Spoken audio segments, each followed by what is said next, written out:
할렐루야. 오늘도 맛있는 점심 시락국, 멋진 시락국, 맛있는 시락국, 정성스럽게 끓인 시락국을 아주 맛있게 먹었습니다. 여러분들도 맛있게 드셨죠? 이제 입맛이 없으면 어떤 것도 맛이 없지만 입맛이 있으면 어떤 것도 맛이 좋습니다. 유난히 오늘은 시락국을 참 정성껏 끓여서 우리 성도들이 이 맛이 잘 맞겠다 그런 생각이 들었습니다. 아무튼 오늘 두 기남씨가 마음을 맞춰서 8시 좀 넘었는데 벌써 뭐 멸치 다시 냄새가 4층까지 올라오고 된장 푸는 냄새가 막 4층까지 진동을 하고 오늘 점심 난리 나겠구나 이런 생각을 했습니다. 아무튼 수고를 많이 하셨고 또 임숙희 권사님은 하루 조금 편안했다는 생각이 드는데 하나도 안 편했답니다. 마음이 뭐 다른 거 준비하느라고. 자, 일꾼은 일을 해야 편안합니다. 할렐루야. 정말 그렇습니다. 일꾼은 놀면 마음이 불편합니다.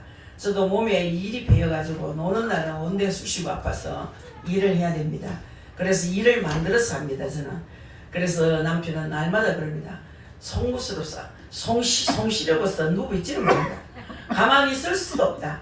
어째 그래 사부작거리네. 뭐를 그렇게 하는지 제발 좀 쉬어라고. 이런 얘기를 자주 듣습니다. 일주일에 한두 번은 꼭 듣는 것 같습니다. 일꾼은 쉬면 아프고 쉬면 밥맛도 없고 쉬면 밥값도 못한 것 같고 열심히 일해야 하루를 보람있게 산 것 같습니다. 오늘도 여러분들이 예배하는 것이 큰 일인 줄 믿습니다. 오늘 주를 존경하는 자라는 그런 제목 가지고 은혜를 나누려고 합니다. 제가 설교 준비하면서 좀 힘이 들더라고요. 그래서 고생은 주의 종이 하고 성도는 은혜를 받네 그런 생각이 들어요. 제가 여러분에게 은혜 끼치려고 이렇게 고생을 해가지고 설교 준비하는데 내 좋은 게 아니고 여러분이 좋은 걸 보니 그래서 제가 그런 생각이 들더라고요. 고생은 주의 종이 하고 은혜는 성도가 받구나. 아멘. 네, 졸지 말고 은혜 받으시기 바랍니다. 잠언은 늘 말씀했지만 이 전체가 하나님 자녀가 하나님의 자녀다운 삶을 살 수 있도록 그렇게 하나님께 영광 돌리며 살 수 있도록 자신은 승리의 삶을 살 수 있도록 삶의 지표를 주신 말씀이 잠언의 말씀입니다. 그래서 예배 드릴 때 가정 예배 드릴 때 늘 말씀했죠. 오늘 1일이면 잠언 1장 오늘 아이고 예배를 깜빡했네 5일 됐으면 5장 7일 되면 7장 요일을 맞춰가지고 예배를 드리며 어쨌든 매일 드리면 1장부터 31장까지 예배를 잠언을 읽으면서 드릴 수가 있습니다.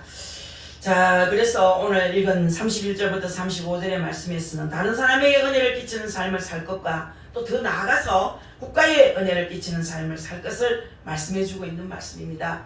오늘 이 말씀의 제목을 주를 존경하는 자라고 그렇게 붙였는데 31절에 나오는 말씀대로 자 정말 그 제목으로 붙였습니다. 하나님께서 기뻐하는 삶은 나 혼자 하나님의 은혜로 속닥하게 사는 것이 아니라 하나님의 귀한 은혜를 입어야 할 자가 분명히 주변에 많은데 그런 사람을 돌아보는 것이 하나님께서 기뻐하시는 삶이요 하나님을 바르게 섬기는 삶이라는 사실을 믿으시기 바랍니다.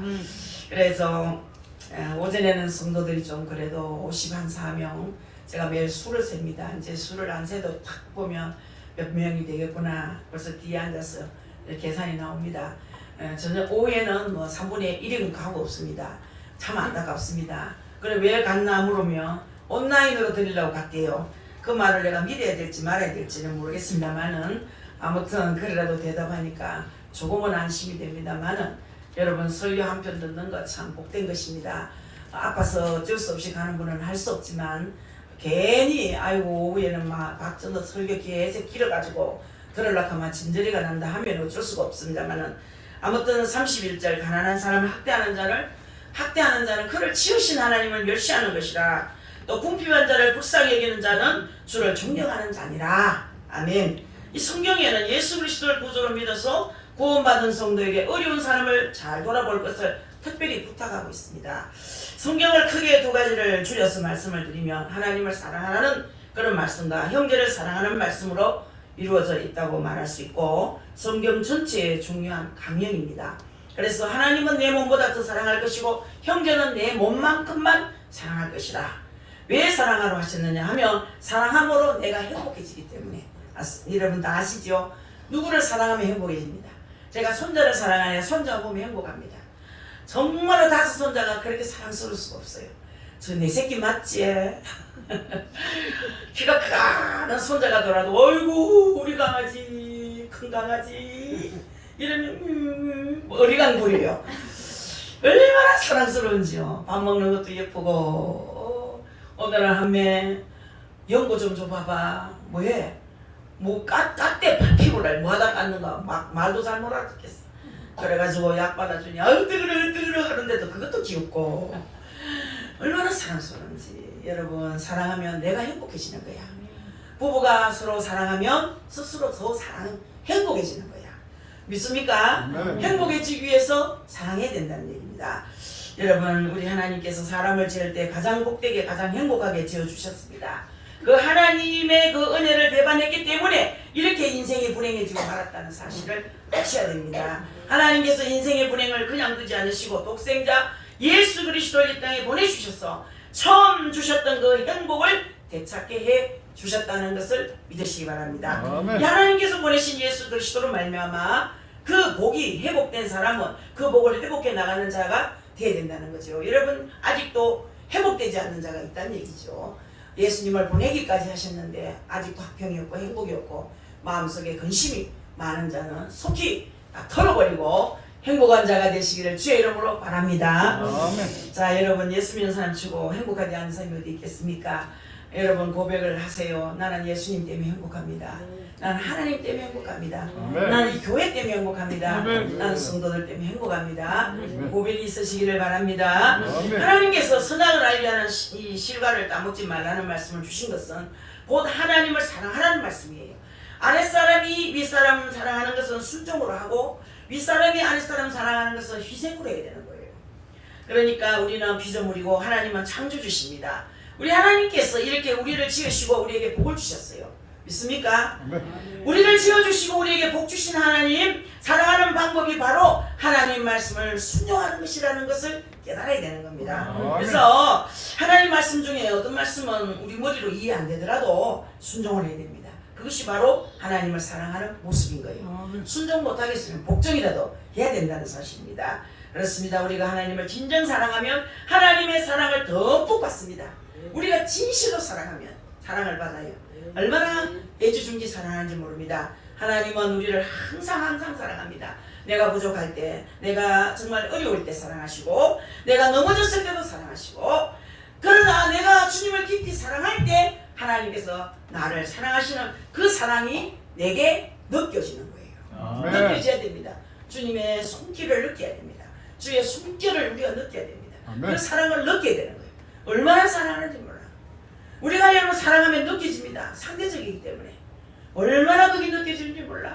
우리 유리는 지 사랑하는 걸 알아요. 그래서 느껴져요. 애가 느껴요. 오면은 볼때기 갖다 댑니다. 뽀뽀해달라고. 다 큰 게. 오늘도 밥 먹는데 와서 탁 와가지고 할머니 눈을 이렇게 보는 거예요. 이 사랑을 느끼는 거예요. 할머니가 저를 얼마나 사랑을 느끼는 거예요. 우리도 그렇게 느껴야 돼요. 하나님이 나를 얼마나 사랑하는지 느껴야 돼요. 아멘. 여러분 그래서 하나님께서 나를 사랑하신다는 것을 실질적으로 느끼게 된다는 것을 믿으시기 바랍니다. 우리 하나님께서 하나님을 사랑해서 하나님 말씀을 순종하라고 하신 거죠. 그래서 형제를 사랑하라고 하신 거죠. 여러분들을 십자가의 사랑이고 하나님 사랑, 형제 사랑인 거예요. 하나님께 받은 그 사랑을 다른 사람에게 나눌 때 하나님께서 나를 사랑하시는 그 사랑이 점점 크게 느껴집니다. 믿습니까?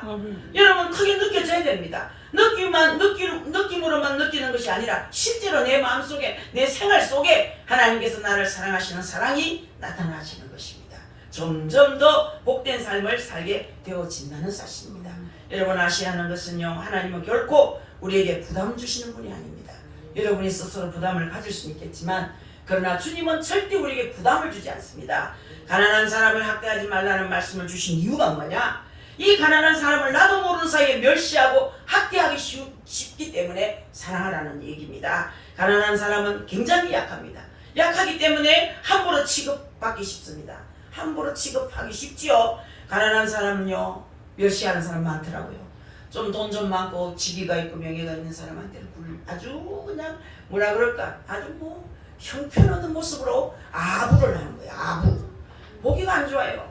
가난한 사람 어디 뭐 훑어보고 말이야 멸시하는 걸 봐요.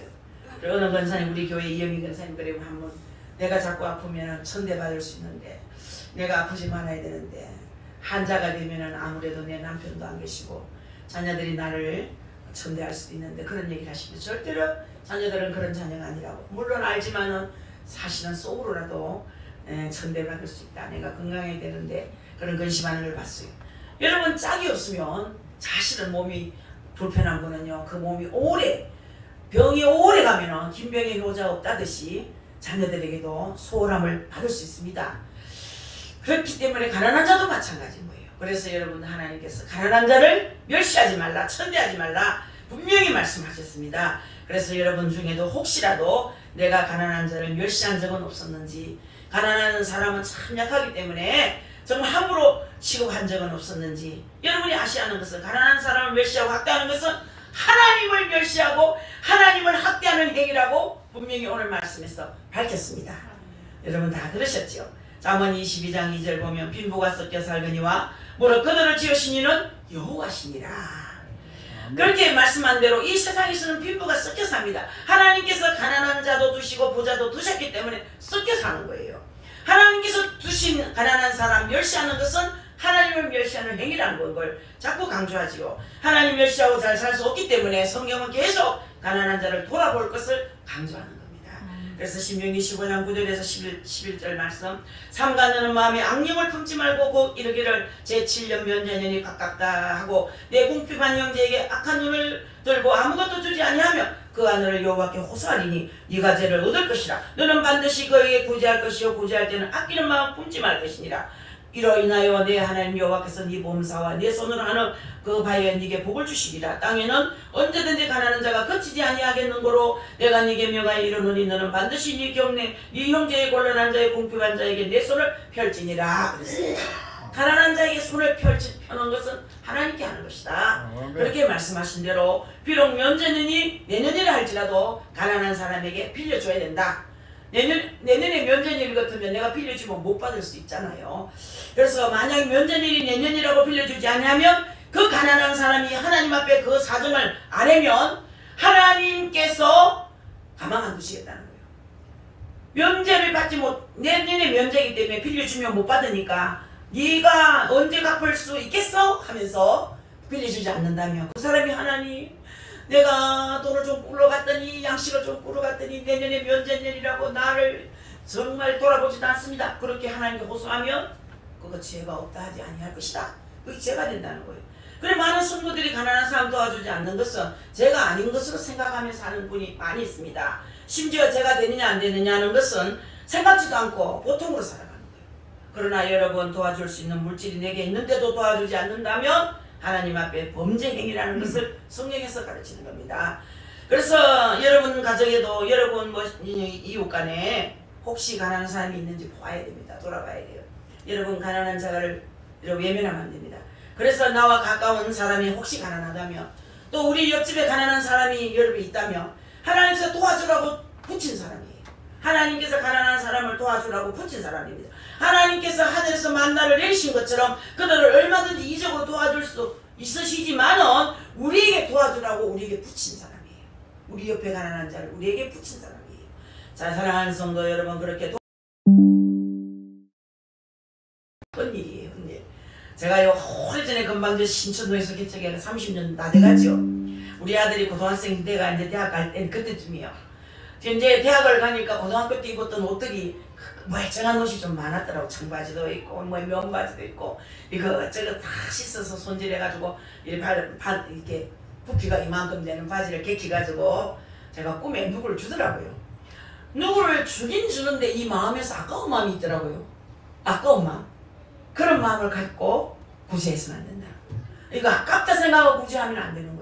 기쁨으로 구제를 해야 하나님께도 상달되고 상대에게도 기쁨이 된다는 사실을 믿으시기 바랍니다. 그래서 하나님 말씀 순종하여 즐거운 마음으로 구제하면 하나님께서 내게 복을 주시고 내가 하는 범사에 복을 주시고 그렇게 약속하셨어요. 아멘. 농사를 지으면 농사가 잘 되게 해주시고 장사하면 장사가 잘 되도록 복을 주시고 공부하는 학생이라면 또 공부를 잘하게 하시고 또 공무원이라면 공무를 잘 보도록 복을 주시고 내가 하는 모든 일에 복을 주신다고 약속하셨습니다. 복이란 뭡니까? 내가 노력한 것보다 더 많은 것을 거두게 하시는 것을 복이라고 그러는 거예요. 아멘. 내가 노력한 만큼 받는 것은 대가지요. 그러나 내가 노력하는 것보다 더 많은 것을 받는 것이 축복이고 복이라는 거예요. 아멘. 할렐루야. 아멘. 그래서 내가 생각지 않았던 부분까지 은혜 주시는 것을 축복이라고 말합니다. 또 땅에는 가난한 자가 항상 있다고 말씀했어요. 그 때문에 우리 주님 오실 때까지 가난한 사람은 절대로 없어지지 않습니다. 대한민국이 계속해서 부강한 국가가 될지라도 가난한 사람 반드시 있습니다. 여러분 미국같이 잘 사는 나라에도 집 없는 사람 길거리에서 자는 사람 많습니다.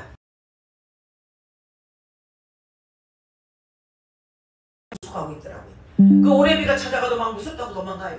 친오래비가 찾아올라요. 막 자매가 그냥 노숙해 얼마나 이쁘고 참아. 두 자매가 미국 가서 다 뭐 잊어버리고 국정도 잊어버리고 다 잊어버리고 노숙하더라고요. 그 미국 그렇게 큰 나라도 여러분들 집이 없어서 길거리에서 노숙하는 자도 많고 굶어 죽는 사람도 있습니다. 그렇다고 한정없이 도와줄 수는 없습니다. 여러분 물론 내 경내에 있는 사람 즉 내가 도와줄 수 있는 범위 안에서 도와주면 된다는 거죠. 뭐 빚내가지고 도와주란 말이 아닙니다. 내 범위 안에서 내 가까이 있는 사람을 도와주면 된다는 거죠. 그래서 우리 교회 안에 있는 형제, 우리 구역 안에 있는 형제, 우리 여러분 사는 아파트 안에 있는 형제 그렇게 도와주면 되는 거예요. 과거에 우리 구역 예배 드릴 때는 그런 일이 참 많았어요. 구역 식구들이 다 틀어놓고 얘기하다 보니까 어려운 자가 있어요. 그러면은 저도 돕지요. 아우 나는 코트가 하나 없으면 밑돈 코트도 주기도 하고 아유 우리 집에는 쌀값이 없어 하면 쌀도 푹 갖다 주기도 하고 자 이렇게 했었습니다. 자 여러분 어쨌든 여러분 가까이 있는 어려운 형제를 즐거운 마음으로 도와주면 하나님께서 여러분에게 범사에 복을 주시되 여러분이 하는 모든 일에 복을 주신다는 사실을 믿으시기 바랍니다. 그리고 마태복음 25장 40절에 임금이 대답하여 이르시되 내가 진실로 너희에게 이르노니 너희가 여기 내 형제 중에 지극히 작은 자 하나에게 한 것이 곧 내게 한 것이니라 하셨고 45절을 보면 임금이 대답하여 가라사대 내가 진실로 너희에게 이르노니 이 지극히 작은 자 하나에게 하지 아니한 것이 곧 내게 하지 아니하는 것이로다 그렇게 했어요. 저희는 영벌에 의인들은 영생에 들어가리라고 그렇게 말씀했습니다. 하나에게 선을 행하는 것이 바로 믿음의 열매라는 말씀을 여러분이 아셔야 됩니다. 어려운 형제를 보고 사랑을 베풀지 못한다면 정말 구원받은 사람인지 믿음이 의심스럽다고 말이에요. 여러분 어려운 형제 자매를 돌보지 않으면 이방인들보다 더 악하다고 그랬어요. 그만큼 무서운 죄인 거예요. 가난한 자를 돕는 것이 얼마나 또 귀한 것인지 모릅니다. 다시 말씀을 드리면 가난한 사람 학대하는 것은 그를 지으신 주님을 학대하는 것이라는 말씀을 기억하시기 바랍니다. 궁핍한 사람을 불쌍히 여기는 자는 주를 존경하는 자니라 그랬어요. 궁핍한 형제를 불쌍히 여기는 사람은 궁핍한 형제를 진정으로 도와주는 사람은 주님을 진정 존경하는 사람이라 그렇게 말씀하시고 강조하셨습니다. 그래서 신명기 24장 10절에도 기와 같은 말씀이 있습니다. 이 말씀대로 정말로 가난한 사람의 그릇을 이렇게 여러분들이 만약에 점진물로 그렇게 잡았을 경우에 그에게 돈을 못 받을지라도 해가 지기 전에 돌려줘야 된다는 거죠. 왜? 추우며 덮을 이불도 없고 덮을 옷도 없고 입을 옷도 없다며 그보다 더 큰 죄가 없다는 거죠. 그래서 여러분들이 복을 받으려면 성경 말씀을 잘 여러분 참고해야 됩니다. 이 말씀이 있었지 그 말씀이 있었지 내가 여러분들 돈을 못 받았다고 그 집에 가서 자꾸 귀한 물건을 집에 가져온다든가 이런 거는 우리 믿는 사람은 하지 말아야 됩니다. 그가 복 받을 자를 위해서 복을 이렇게 받았기 때문에 그 복이 그게 임하는 경우가 있습니다. 여러분들이 저도 그런 경험을 했습니다만 여러분들이 돈을 꿔주고 못 받았을 때는 그 사람이 부도가 났을 때 그리고 집이 완전히 파괴됐을 때 그 집에 사용하던 물건을 다 붙여서 가오기도 하고 막 끌고 오기도 합니다. 어떤 분은 별거 다 가오는데 저도 한번 그런 적이 있습니다. 신혼 때 말이에요. 돈을 그 옆에 사는 할머니가 자꾸 돈을 꿔달라 해서 돈을 꿔줬는데 못 받겠어요. 한 40년 지났죠. 우리 큰 애기가 간 났을 때 그 할머니가 내려와서 애기 손톱을 깎아주는 거예요. 나는 이 애기 손톱을 못 깎게요. 떨려서 못 깎는 거예요. 애기가 이렇게 살찌들까봐. 그래서 그 할머니는 경험이 많으니까 애기 손톱 깎아주고 목욕은 도와주고 하니까 저기 고마웠고 저는 좀 고마웠죠. 많이 고마웠어요. 근데 어느 날 와서 돈을 꿔달라는 거예요. 그래서 돈을 꿔줬어요. 근데 알고 보니까 빚쟁이 할머니라. 어느 날 사람들이 와가 막 재봉떨도 재봉떨 알죠? 그것도 떼나가고 이불도 가져가고 그 집에 있는 거 막 가져가는 거야. 전기장판도 가고 그때는 밥솥이 잘 없었어요. 밥솥이 아니고 밥통. 전자통 하여튼 간에 밥을 따뜻하게 해서 그 담아놓는 거 그런 것도 가져가 버려요. 지금 저도 어떻게 될지 모르겠더라고요. 그 할머니 얼굴이 있는데 가만히 있어야 되는지 뭘 들고 와야 되는지 할머니가 하리하게 살았거든요. 그런데요 할머니가 이래요. 저기 있는 우리 며느리가 해온 이불 저거 가져가라는 거라. 우리 집에 이불도 많은데 그거 뭐 가져와서 뭐 하겠습니까? 그런데요 하나님께서 참 그것도 은혜요. 밤 되니까 그 할머니가 뭘 덮고 자겠습니까? 이불 덮어야 되잖아. 그 이불을 갖다 드렸더니 평생 고마워하는 거예요. 평생 고마워하는 거예요. 이제는 다 끝났지만 이제는 부도가 나서 모든 살림도 끝나고 이사도 가고 이제는 뭐 어떻게 됐는지 다 정리가 됐지만 한 번씩 밤중에 초저녁 같은 날 와서 애기 잘 크냐 묻고 할 일 없나 묻고 밥은 먹었냐 묻고 늘 고마워하는 거예요. 그래서 새내기가 이불 안 줬으면 난 뭐 덮고 잤겠나? 새내기가 이렇게 나를 이렇게 가져간 거 날 돌려주지 않았다며 내가 어떻게 살았겠냐고 늘 고마워하는 거예요. 그래서 여러분 신명기 다시 읽어드릴게요. 24장 10절 물은 내 이웃에게 구워줄 때에 네가 그 집에 들어가서 전진물을 취하지 말고 너는 밖에 섰고 네게 구우는 자가 전진물을 가지고 나와서 네게 줄 것이며 그가 가난한 자이든 너는 그의 전진물을 가지고 자지 말고 해질 때의 전진물을 반드시 그에게 돌릴 것이라. 그리하면 그가 그 옷을 입고 자며 또 너를 위하여 축복하리니 그 일이 네 하나님 여호와의 앞에서 네 의로움이 되리라 그랬어요. 남의 물건 전단물 잡지 마세요 여러분. 할 수만 있으면. 그리고 그가 필요할 때 돌려주십시오. 자 14절부터 공공하고 빈곤한 품고는 너희 형제들이 네 땅 성문 안에 오가는 객이든지 그를 학대하지 말고 그 품삯을 당일에 주고 해진 후에까지 끌지 말라. 이는 그가 빈궁함으로 마음의 품삯을 사모함이라. 두렵건대 그가 너를 여호와께 호소하며 제가 네게로 돌아갈까 하노라. 여러분 실컷 일부려 놓고 그 수고비를 안 주는 분 많지요. 우리 특별히 나그네들 말이에요. 그 불법 체류자들이 우리 한국에 와서 3년 4년 동안 노임을 못 받아요. 월급을 못 받아요. 그냥 굶어 죽을 지경이에요. 자 여러분들 이런 짓 좀 하지 말라는 거죠. 이게 얼마나 큰 죄인지 여러분. 그 사람들이 하나님께 호소하면 제가 니게로 돌아갈까 하노라 그러는 거예요. 그 죄값이 큰 거예요. 그 사람들이 하늘을 쳐다보고 나는 이렇게 7년 5년 일을 해도 내가 품삯을 받지 못했습니다. 내가 굶어 죽게 생겼습니다. 본국에 돌아가려 해도 티켓 하나 비행기 티켓 끊을 돈이 없습니다. 이러면서 하늘을 쳐다보고 호소한다면 그 죄가 어디로 가겠느냐. 니게로 돌아갈까 하노라. 하나님께 저촉하는 것이 이제 되는 거죠. 그분들은 하나님께. 자 여러분들은 지금까지 일을 하면서 억울한 일을 당한 적이 없었습니까? 제가 어떤 분이 여기 우리 리모델링 할 때 이제 그런 얘기를 해요. 아이고 내가 교회를 여러 군데 지었습니다. 교회를 여러 군데 지었는데 교회에서 나에게 그 목수 열심히 이렇게 해서 몇 개월을 일했는데 노임을 안 준대요. 교회에서 노임을 안 주니까 예수 믿을 마음도 없고 또 예수 믿는 우리 마누라도 막 때려 죽이고 싶고 막 교회만 막 뭐라 합니까 뭘로 막 밀어붙였으면 좋겠대요. 부르도자로 교회를 막 부르도자로 내가 일했는 그 집에 그 교회 부르도자로 확 밀어붙이고 싶다고 그런 얘기를 하더라고요. 얼마나 큰 죄인지 모릅니다. 그것이 그냥 하나님께 올라간다는 얘기예요. 그 기도가. 그러려면 어떻게 했느냐. 여러분이 일을 부려먹고 품삯 떼먹지 말자는 얘기입니다. 얼마나 열심히 일했는데 하루를 했던 이틀을 했던 그것은 반드시 지불하라 그런 얘기예요. 그러나 여러분들 뭐 이런 일이 금방 나타나지 않은 것 같지만 언젠가는 나타난다는 얘기죠. 사도행전에 보면 하나님께서 사도들에게 성령 충만함을 주시니까 이적과 기사 행하는 능력이 나타났죠. 사도들이 성령 충만을 받으니 하나님의 권능이 사도를 통해서 나타났습니다. 그리고 유무상통하는 사람이 나타났습니다. 여러분 그렇게 되니까 하나님의 복음이 크게 전파되기 시작한 거예요. 은혜를 받으면 여러분들 하나님의 권능과 사랑이 함께 나타날 때 생명의 복음이 전파된다는 얘기죠. 만약에 하나님의 권능만 나타나면 두렵지만 우리 하나님의 권능과 함께 하나님의 사랑이 나타났기 때문에 하나님 의지하는 마음이 생긴 것이에요. 그래서 여러분들이 성령 충만 받는 것이 너무나 중요한 거예요. 성령을 받으면 내가 가는 곳에 열매가 맺히는 거예요. 성령 받은 사람이 뭐라도 하면요 안 되는 것이 없어요. 성령 충만하기 위해서 연단도 하시고 고난도 하시고 기도 무릎 꿇게도 하시고 하나님의 방법은 다양하게 하시지만 언젠가는 은혜를 주십니다. 그래서 사모한 자에게 은혜를 주시고 기다린 자에게 은혜를 주시며 은혜 받은 자가 하는 모든 일에는 열매를 맺는다는 사실입니다.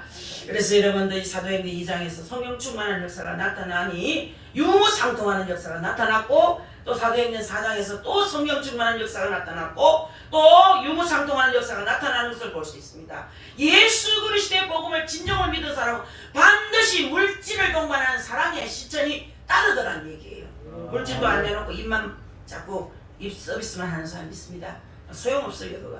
물질을 동반하는 사랑을 실천하니까 하나님의 복음이 급속히 전파된 거예요. 그래서 여러분들 부자는 하나님을 쓰라고 부자가 되게 합니다. 가난할 때는 기도하라고 가난하게 하십니다. 잠언은 도덕을 위해서 기록한 책이 아니고 그냥 착하게 살아라 주신 책도 아니고 하나님의 귀한 자녀들이 잠언의 말씀대로 순종함으로 하나님의 은혜를 증거하도록 하나님의 귀한 능력을 증거하도록 주신 책이라는 것을 믿으시기 바랍니다. 즉 복음적인 삶을 삶으로 복음의 정인이 되도록 주신 말씀이 이 잠언서 말씀이라는 거죠. 그래서 32절에도 악인은 그 환난에 엎드려져도 의인은 그 죽음에도 소망이 있다는 얘기예요. 자, 여러분 여기서 말씀하는 악인은 하나님을 끝까지 믿지 않는 자를 말씀하는 겁니다. 예수 믿다가 절간으로 가는 사람, 뭐 가톨릭으로 가는 사람도 더도 좀 있습니다. 정말로 그렇습니다. 이 참 우리 교회가 코로나로 인해서 흩어진 성도가 많은데 그 중에 박명란 집사님이 어제 전화 와서 이런 얘기 많이 했습니다. 그분이 참 부엌에서 봉사도 많이 해주고 목요일에 와서 봉사도 하고 참 열심히 우리 교회를 섬겼던 분인데 이제 그분이 이제 기도 제목을 쭉 나에게 줬어요. 나에게 쭉 주면서 기도 좀 해달라는 그런 얘기를 주고받으면서 어떨 때는 막 예수 안 믿고 막 채웠으면 좋겠다는 거야. 예수 믿는 거 막 치웠으면 좋겠다. 막 이 교회 저 교회 다니면서 막 시험만 들고 목사들 꼬라지 마 그러고 또 이렇게 얘기를 해. 그 욕하는 건 하나님 욕하는 건데 나한테도 하는 것 같은데 그런 욕하지 마있어. 그거 가다가 큰일 난다. 그랬더니 그만 믿고 싶대요. 여러분 그러면 안 됩니다. 하나님을 끝까지 믿지 않는 자를 악인이라고 부릅니다. 여러분 하나님 끝까지 믿어야 돼요. 우리 요즘 김두현 집사님도 좀 요즘 낙심해가지고 집에 교회 안 나오는데 하나님을 끝까지 믿지 않는 자는 환난에 엎드러진다고 그래. 환난에 왜 그렇게 됐는지 22장 8절 보면 알 수 있어요. 22장 8절은 악을 뿌리는 자는 재앙을 거두리니 그 분노의 기세가 쇠하리라 그렇게 말씀했어요. 말씀한 대로 악인은 악을 뿌리기 때문에 환난에 엎드러지는 것입니다. 하나님 모르는 모든 사람은 악인입니다. 우리도 하나님 안에 들어오기 전에는 악인이었어요. 믿습니까 여러분? 악인이었던 우리가 예수님 안에 들어와서 예수 그리스도의 사랑을 받으니 부드러운 사람이 됐어요. 부드러운 사람. 사랑을 많이 받으면 부드러운 사람이 됩니다. 부드러운 자녀로 키우려면 많이 사랑해 줘야 됩니다. 여러분 잘못할 때 꾸중도 해야 되지만 사랑을 많이 해줘야 됩니다. 사랑을 많이 받고 자란 사람은 다른 사람이 악인이 될 수가 없어요. 절대로 악인이 될 수 없어요. 악하게 대해 줄 수가 없습니다. 부드럽기 때문에. 예수 그리스도를 믿으면 사람이 달라지는 이유가 뭐냐? 하나님의 사랑을 받고 있기 때문에 사람들이 달라지는 거예요. 예수 믿으면 여러분 달라지잖아. 예수 믿고 변하지 않는 사람은 달라진 거 없으면 그 속에 예수가 없는 거예요. 나의 모든 것 변하고 그 피로 구속 받았네. 변해야 되는 거예요. 여러분 변하지 않으면 예수 믿는 사람이 아니에요. 믿을 때 안 믿을 때 달라야 됩니다. 욥기 4장 8, 9절에 보면 내가 보건대 악을 밭갈고 독을 뿌리는 자는 그대로 거두나니 다 하나님의 기운에 멸망하고 그 콧김에 사라진다는 말씀. 대단한 말씀이에요. 여러분 악인은 악을 밭을 갈고 독을 뿌리기 때문에 악을 거두게 되고 독을 거두게 된다는 거예요. 하나님께서 한번 설정 안수하시면 끝나고 만다 이 말이에요. 하나님이 한번 후 부르면 끝나고 만다는 얘기예요. 여러분 사울왕 보세요. 사울왕은 악을 밭갈고 독을 뿌린 사람이에요. 사울왕. 여러분 악을 밭갈고 독을 뿌렸더니 길이 참으신 하나님의 콧김에 하루아침에 망해버렸어요. 여러분이 하나님의 은혜 입은 자들입니까? 다른 사람에게 은혜 끼쳐야 됩니다. 은혜 받았다면 은혜 끼쳐야 되는 거예요. 아멘. 사랑받았다면 사랑해야 되는 거예요. 아멘. 사랑받은 자가 사랑할 줄 알고 여러분들 선을 행할 줄 아는 자가 선을 우리가 하나님께 배웠기 때문에 또 행해야 되는 거예요. 우리는 하나님께 사랑을 받았기 때문에 사랑을 전해야 되고 은혜를 받았기 때문에 남에게 은혜를 끼쳐야 되는 거예요. 그게 가만히 있으면 안 됩니다. 여러분. 물에 물을 탔는지 기름을 물을 탔는지 모르는 그런 사람이 있어요. 여러분 그렇게 살면 안 됩니다. 변해야 됩니다. 확 달라져야 되는 거예요. 아멘. 어디를 가든지 누구를 만나든지 은혜 끼치는 자가 되기 위해서는 어떻게 해야 되느냐? 기도해야 되는 거예요. 하나님 은혜 입어야 은혜 끼치는 자가 되기 때문에 은혜 끼치는 자가 되려면 기도해야 됩니다. 하나님께 받은 만큼 나눌 수 있기 때문에 기도해야 되는 거예요. 그래서 의인은 그 죽음에도 소망이 있다는 거예요. 왜 죽음에도 소망이 있습니까? 죽어도 사는 복을 우리가 받았기 때문에 죽어도 소망이 있는 거야. 아멘. 그래서 우리 믿는 사람 죽음을 그렇게 무서워할 필요가 없어요. 벌벌 떨 필요 없어요. 사랑하는 성도 여러분, 욥기 13장 15절을 보면 그가라는 글자 밑에 일자가 써있고 성경 밑에 보시면 그가 나를 죽일실지라도 나는 그를 의뢰하리니 그렇게 돼 있어요.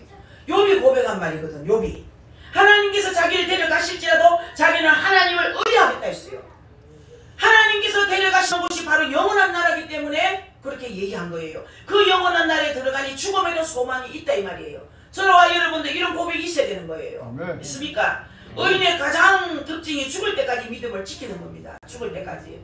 여러분 죽기 전에 자꾸 믿음 다 까먹어가지고 우리 권사님 정말 깜짝 놀랐는데 우리 이옥순 권사님께서도 그렇게 믿음 생활 잘했는데 돌아가실 때쯤 내가 신방 갔더니 밥상 앞에서 이러더라고요. 제가 그걸 보고 막 기절할 뻔했어요. 믿음 다 까먹었어. 그래서는 안 돼요, 여러분. 하나님께 간절히 감사기도 하고 죽을 날을 기다리면서 누가 뭐래도 다 중심을 잡고 죽을 때까지 믿음을 잃지 않아야 되는 거예요. 그거 사람이 의인인 거예요. 이 자리에 오신 사랑하는 성도 여러분, 끝까지 믿는 의인 되시기 바랍니다. 아멘. 하나님의 은혜를 날마다 바라고 의지하는 의인, 그런 죽음에도 소망이 있는 이유가 그의 면류관이 준비되었기 때문에 죽음에도 소망이 있는 것입니다. 아멘. 그래서 디모데후서 4장 7, 8절을 내가 선한 싸움을 싸우고 나의 달려갈 길을 마치고 믿음을 지켰으니 이제 후로는 나를 위하여 의의 면류관이 예비되었으므로 주 곧 의로우신 재판장이 그날에 내게 주실 것이니 내게만 아니라 주의 나타나심을 사모하는 모든 자에게니라. 그렇게 말씀했습니다. 아멘. 하나님을 끝까지 믿는 의인, 할렐루야.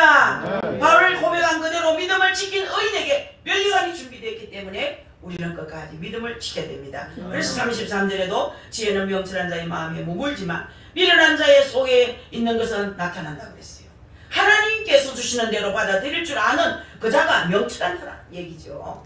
하나님의 예수님의 고친 마리아는 하나님께서 무엇을 보여주실 때마다 마음에 간직했다고 성경 말씀에 기록되어 있습니다. 여러분, 하나님 말씀을 마음에 간직해야 됩니다. 누가복음 2장 18, 19절 보면 듣는 자가 다 목자의 말을 귀히 여기되 마리아는 이 모든 말을 마음에 지켜 생각하니라 그렇게 말씀했어요. 다른 사람들은 하나님께서 천사를 통해 주신 말씀이 이상한 일이다라 여겼지만 이 마리아는 마음에 지켜서 생각했다 이 말이에요. 여러분, 마음에 꼭 간직하며 묵상했다 이 말이거든요. 또 누가복음 2장 51절 예수께서 한 가지로 내려가사 나사렛에서 이르러 순종하여 받으시더라. 그 모치는 이 모든 말을 마음에 두니라 그랬어요. 하나님 말씀을 마음에 두어야 되는 거예요. 말씀하신 그대로 마리아의 귀한 점이 뭐냐? 하나님께서 주신 말씀, 하나님께서 깨닫게 해주시는 진리를 마음에 깊이 간직하는 점입니다. 마리아는 하나님께서 주시는 말씀을 마음에 꼭 간직했으니 그야말로 복된 여인이에요. 아멘. 복된 여인입니다. 주의 종도요, 예배를 잘 드려야 됩니다. 예배 진례도 잘해야 되지만 예배를 드리기 위해서 준비가 얼마나 돼야 될지 몰라요. 일주일 내 준비하고 고민하고. 왜? 여러분 영혼이 너무나 소중하기 때문에. 여러분 영혼이 얼마나 귀한지 천하보다 귀하다고 말씀해요. 영혼을 살리고 영혼을 깨우고 영혼을 흔들어서 정신을 차리게 해서 천국을 사모하도록 만들어주는 것이 주의 종의 사명입니다. 얼마나 무시무시하고 조심스러운지 모릅니다. 주에는 명철한 자의 마음에 머물거니와 미련한 자의 속에 있는 것은 나타나느니라. 진리를 진정 깨닫는 사람은 하나님께서 깨닫게 해주신 말씀을 마음으로 묵상하는 사람입니다. 성경을 읽든지 설교를 듣든지 귀한 말씀이로다 하고 지나쳐버리면 아무 소용이 없습니다. 마음으로 묵상하고 지켜야 된다는 거예요. 아멘. 말씀을 마음에 깊이 간직할 수 있는 좋은 방법 중에 하나가 설교를 기록하는 거예요. 요즘은 여러분 뭐 유튜브에 다 나오지만 옛날에는 전부 성경 뒤에 이렇게 메모를 다 했어요. 그리고 노트가 있어요. 설교 적는 노트가. 그 노트를 전부 적어가지고 저녁에 가서 그걸 들여다보기도 하고 또 마음이 쓸쓸할 때, 마음이 갈급할 때 그 노트에 적은 것을 한 번씩 보면서 은혜를 받기도 하고 그걸 마음이 간직하는 거예요. 사랑하는 성도 여러분, 그렇습니다. 미련한 자의 속에 있는 것은 나타난다 했어요. 보는 대로 찌꺼리고 생각나는 대로 찌꺼리고 들은 대로 찌꺼리는 사람이 바로 미련한 사람입니다. 여러분들 신중한 말이라고는 뭐 조금도 없고 이 말 저 말 마구 흘리는 사람 미련한 사람이라고 성경에서 말했어요. 자기의 부족을 모르는 사람이 미련한 사람이기 때문에요. 여기 가서 할 말 저기 가서 할 말 여러분들 말을 해야 될 사람인지 이 사람이 말을 해도 들을 사람인지 좀 지혜롭게 해야 되는데 마음에 말을 걸려버려. 그런 사람이 우리 교회도 있더라고요. 야, 그 사람 조심해야 되겠다 싶은 생각이 들 때가 한두 번이야. 이런 말은 전해주면 안 되는데 전해줘가지고 오해를 상하게 만들고 감정을 상하게 만들고 말이에요. 숨길 것은 숨기고 좋은 말만 골라서 해야 되지. 이 말 있는 그 사람에겐 조금도 여러분들 누가 되지 않도록 말을 해줘야 되지. 막 들은 대로 본 대로 흘러버리는 지글지글 짓거리는 거예요. 자, 여러분 한 번 생각해보고 한 번 다시 기도해보고 한 번 다시 말에 비춰보고 말을 해야 되겠는데 들었다 하면 말해버리고 봤다 하면 말해버리니까 많은 사람에게 나쁜 영향을 미치고 말더란 얘기죠. 그래서 지혜로운 사람은 하나님 말씀을 마음에 간직할 뿐 아니라 하나님께 기뻐하는 삶을 사모하기 때문에 자신이 하나님 앞에 합당한 삶을 사는 것은 물론이고 도움이 필요한 사람에게 도움을 주지만 미련한 자는 오히려 상처를 입히고 말더란 얘기예요. 그래서 24절 34절에 그 의인은 나라를 영화롭게 하고 죄는 백성을 욕되게 한다는 얘기를 해요. 나라를 의롭게 다스려 나가면 세계로부터 존경받는 나라가 됩니다. 또 여러 나라가 우러러보는 영화로운 나라가 됩니다. 여러분, 우리나라가 잠깐 동안 지나간 정부 잠깐 동안 나라가 좀 망신스러웠습니다. 솔직하게 대한민국 하면은 취업도 안 해주더라고요. 아이고 요즘 그 나라 좀 복잡하대 그러고. 그래서 외국에 있는 우리 모든 주민 그 동포들이 말이에요. 우리 정말 미국에 사는 우리 이 권사님이 전화할 때마다 어떻게 해요? 요즘 나라가 시끄러워서 어떻게 해요? 어떻게 늘 그런 걱정하시고. 우리나라 사람들은 그런 걱정 별로 안 하는데 외국에 가서 사는 사람은 더 걱정해요. 더 걱정해요. 그래서 저는 뭐라고 대답하는? 기도하면 되죠 이러거든요. 기도하지만 너무 슬퍼요. 너무 눈물 나요. 그분은 또 그렇게 말해. 난 눈물도 안 나고 슬프도 안 한데 슬프다 할 수도 없고 눈물 난다 할 수도 없고 우리 권사님 기도 열심히 합시다. 뭐 어떡하겠습니까? 이런 말밖에 못해요. 정말 여러분들 나라를 위하여 이렇게 나라를 어렵게 다스려 나가면 정말 세계로부터 존경을 받는 나라가 될 수 있습니다. 여러 나라가 우러러보는 영화로운 나라가 될 수 있습니다. 25장 5절 보면 왕 앞에서 악한 자를 제하라. 그리하면 그 위가 의로 말미암아 견고히 서리라고 말씀하신 그대로 통치자가 나라를 어렵게 통치해 나가면 의로 말미암아 나라가 견고해진다는 거예요. 아멘. 우리 대한민국이 지금 너무 복잡해. 의가 나라를 지배할 때 모든 백성이 여러분 정직하게 살아갈 때 나라가 견고해지는 것입니다. 여러분들 그래서 우리가 많이 기도합니다. 저녁마다 우리 윤 대통령으로부터 말단 공무원까지 연필 한 자라도 아끼 쓰고 볼펜 한 자라도 휴지 한 쪽이라도 아끼 쓰는 살림살이 잘하는 공무원 되면요 우리나라 빚 잠깐도 없습니다. 너무 공무원들이 정신을 안 차리는 거예요. 너무 물같이 쓰는 거예요. 모든 것들을. 가정에도 마찬가지, 교회도 마찬가지. 휴지 하나도 돌돌돌돌돌 말아갖고 어디다 쓰는지 모르겠어요. 3마디만 쓰면 돼. 3마디. 하나, 둘, 3개만 해도 큰 거 작은 거 다 닦을 수 있어요. 왜? 이해 못해. 휴지를 얼마나 많이 쓰는지, 막 휴지를 얼마나 사대는지 모릅니다, 여러분. 아껴야 되는 거예요. 아끼시기 바랍니다. 쓸데없는 것을 좀 여러분 좀 쓸데없는 것은 좀 아껴야 됩니다. 필요한 거는 어쩔 수 없지만 오늘도 저는 저거 오프기도 껐으면 좋겠어요. 별로 안 더워 안 추워 좀 추우면 어때요? 자 25장 5절 왕 앞에 악한 자를 제하라. 그리하면 그 위가 의로 말미암아 견고히 서리라. 통치자가 나라를 어렵게 통치해 나가면 이 의로 말미암아 나라가 튼튼해진다. 견고히 서게 된다. 반드시 백성들이 정직하게 살 때 나라는 좋아진다. 세계의 중심국가를 꿈꾸는 나라들이 너무 많습니다. 너무 많은데 이 세계의 중심국가가 저절로 되어지지 않습니다. 의가 나라를 지배할 때 되는 거예요. 의가 나라를 지배할 때 여러분 중심국가가 될 수 있다는 얘기입니다. 백성 개개인이 모든 분야에서 정직하게 살아갈 때 주변이 어렵게 변하고 모든 분야가 어렵게 변하고 드디어 어려운 나라가 된다는 사실이에요. 믿으십니까? 아멘. 우리나라도 그렇게 될 수 있습니다. 아멘. 이번에 4월달에 내년 4월달에 이제 총선 할 때 좀 잘해야 됩니다. 사전 투표는 좀 많이 해야 돼요, 여러분들은. 너무 사전 투표를 강조해서 작년에도 여러분 그래가지고 불법 투표가 자꾸 나오잖아요. 그래서 불의가 자꾸 나오죠. 여러분들 위반 자꾸 합니다. 그런 마음이 자꾸 생기죠. 그냥 국회의원들이 좀 없어지면 좋겠다는 그런 댓글을 봤어요. 우리나라가 국회의원이 없어지면 편하겠다 댓글을 달았더라고요. 대한민국에 국회의원이 한 명도 없으면 나라가 편안하겠다. 국회의원들이 국민보다 못한 댓글 달아놨더라고요. 제가 그랬어요. 너무 국회의원이 많고 국회의원들 때문에 정신이 없어. 백성들은 너무 착하게 잘 살아 열심히. 그 나라를 그렇게 관리하고 다스리고 통치하는 분들이 그 이정자들이 너무 뭔가 안 맞아. 왜 그런지 몰라. 욕심 때문에 그렇지 않을까? 여러분 우리가 봐도 너무 잘못한 게 많아요. 그래서 그 댓글에 대한민국 국회의원 없어지면 나라가 편안하겠다. 제발 국회의원들 없어지면 좋겠다. 댓글 달아놨더라고. 야 이분들 정말 우리나라가 지금 얼마나 지금 시끄러운지 모릅니다. 여러분 모든 분야가 어렵게 변하고 드디어 어려운 나라가 되려면은 모두 정직해야 됩니다. 할렐루야. 우리에게 의의가 있어야 됩니다. 의의가 없기 때문에 의롭게 살 능력이 없는 거예요. 오직 예수 그리스도로 말미암아 의인이 되었고 이 성령의 능력으로 하나님 말씀을 따라 의롭게 살 수 있다는 얘기죠.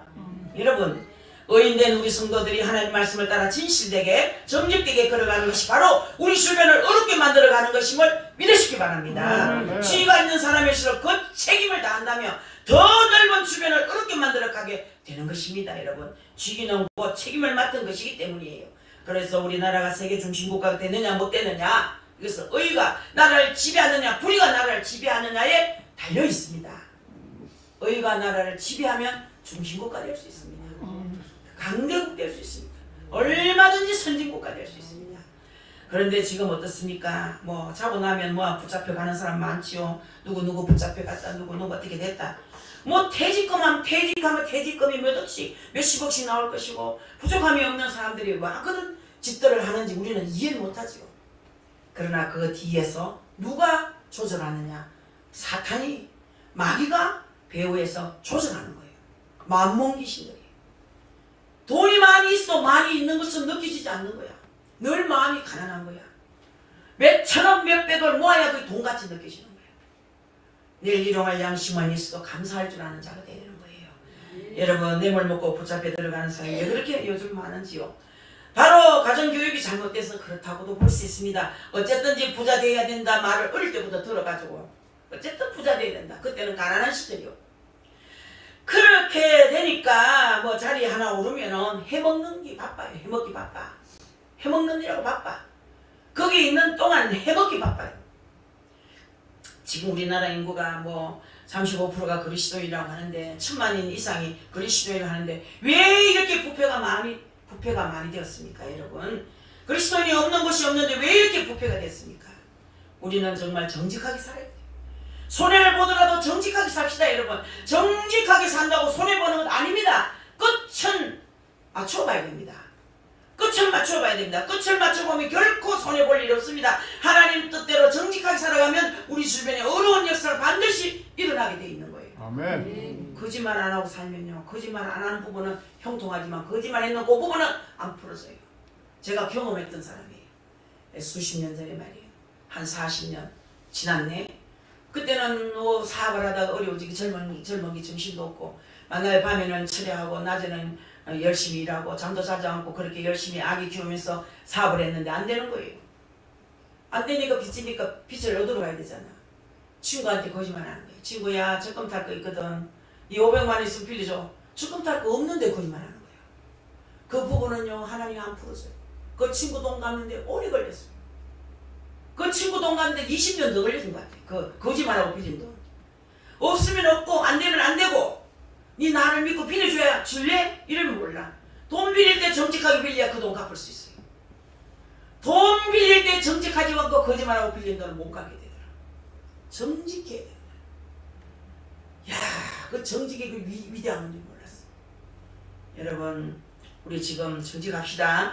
정말 정직하게 삽시다. 손해를 보더라도 정직하게 삽시다 여러분. 정말로 정직하게 산다고 손해보는 것이 아닙니다. 끝을 맞춰보면 결코 손해 안 봅니다. 하나님 뜻대로 정직하게 살아가면 우리 주변에 의로운 역사가 일어납니다 여러분.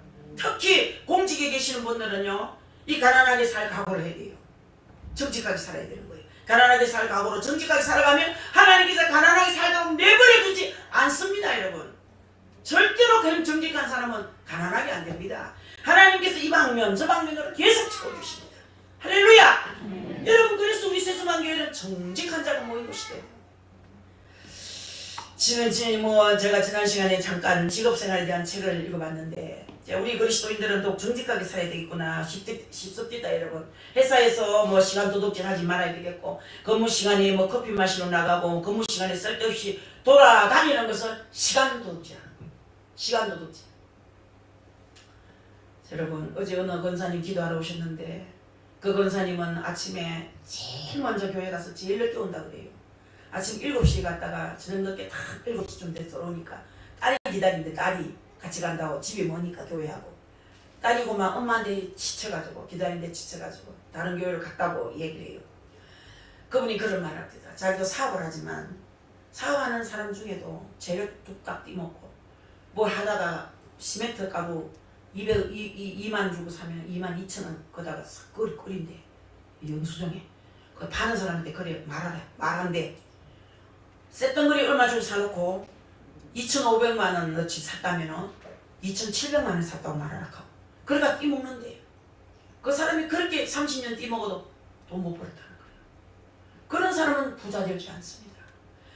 정말 어려워도 정직하게 살며 하나님이 그 가정을 복되게 하신다는 거죠. 아멘. 이제 러신 성도 여러분, 그래서 회사 시간 좀 도둑질하지 마세요. 근무 시간에 커피 마시러 나가고, 근무 시간에 쓸데없이 돌아다니는 것은 시간 도둑질이고, 회사 물건을 아무렇게나 사용하는 것은 물질 도둑질이고, 전화 뭐 아무렇게나 사용하는 것은 물질 도둑질하는 거예요. 남의 집 담 타넘지 않으면 도둑질 안 한 것으로 압니까? 여러분, 회사 안에서 그리스도인 한 사람이 정직하게 나오면 다른 사람 찔림받아가지고 상당한 영향을 끼칠 수 있습니다. 상당히 영향력을 끼칠 수 있는 거예요. 사랑하는 성도 여러분, 그리스도인 한 사람 여러분이 얼마나 소중한 사람인지 모릅니다. 여러분이 얼마나 귀중한 사람인지 모릅니다. 여러분, 의인이 땅을 차지하기 때문에, 온유한 자가 땅을 차지하기 때문에 정직이 퍼져나가면 반드시 나라가 견고히 서게 된다는 거예요. 나라고 뭐 정치인부터 정직하라 해라, 이게 문제가 아닙니다. 물론 그 사람 정직해야 돼. 나부터 정직해야 돼요. 나부터. 죄는 백성을 욕되게 한다고 그랬어요. 욕되게 한다는 것은 뭡니까? 요거도 먹는다는 말이 아니고 공고하게 한다 이 말이에요. 공고하게.